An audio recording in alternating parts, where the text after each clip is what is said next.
Welcome back to Therapy Thursday. This is part 3 of our patellar tendinosis or jumper's knee rehab series.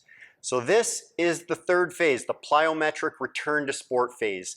If you're dealing with a patellar tendon issue and you're looking to rehab and just getting started, you probably should go back to video 1 and 2, isometrics, isotonics. So we build up to this point. This, for most people, will take at least 8 to 12 weeks to get to this point, and a lot of people longer. Now we've got John Blair here, strength coach extraordinaire. He's been part of the Proactive Athlete team for a long, long time. Look back at some early day videos and you'll see a younger, less or more vital, but still exuberant John Blair.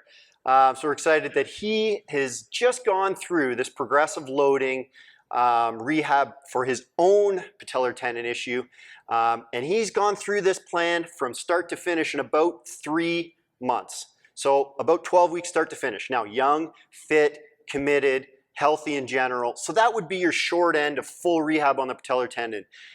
Some of the research we looked into is more 5 to 6 month plan. So that's sort of your gauge of getting to the end of this return to sport. I'm going to leave it to John Blair to show us how he used this phase 3 plyometric, more explosive power generating phase to bridge that gap from isotonic phase 2 to getting back to sport.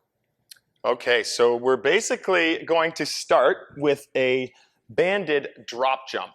So this one's going to be done from the floor. And we're looking to create a little bit of load through the quad here, so we're actually going to hold at the bottom phase. Now, we want to do a lot of reps here, so we're looking at about 2 sets to 15 to 20 reps, making sure that you're in a good athletic base to start, and taking your time in between to make sure everything is going perfectly. So, to start, you're going to reach your arms up in the air. You're actually going to lift your heels and get up on your toes, making your body as straight as possible. You're then going to lead by pulling the arms down and dropping the heels into an athletic base. From this position, you want to drive your knees into the band, so you're getting a little bit of stability through the glutes, but also putting stress on that knee, and then standing up slowly, resetting, and dropping down. You do not want to crash your heels hard, so try and be as soft as you can on the landing. I'll show you from the side view. When you finish, you want to make sure you have a good neutral spine, chest up, and basically in your athletic base. The next progression from this, we'll ditch the band, and we're going to just go up onto a box and do a drop jump. You're going to start the exercise the exact same way. You're going to reach your arms, lift the heels, then you're going to pull yourself down onto the floor.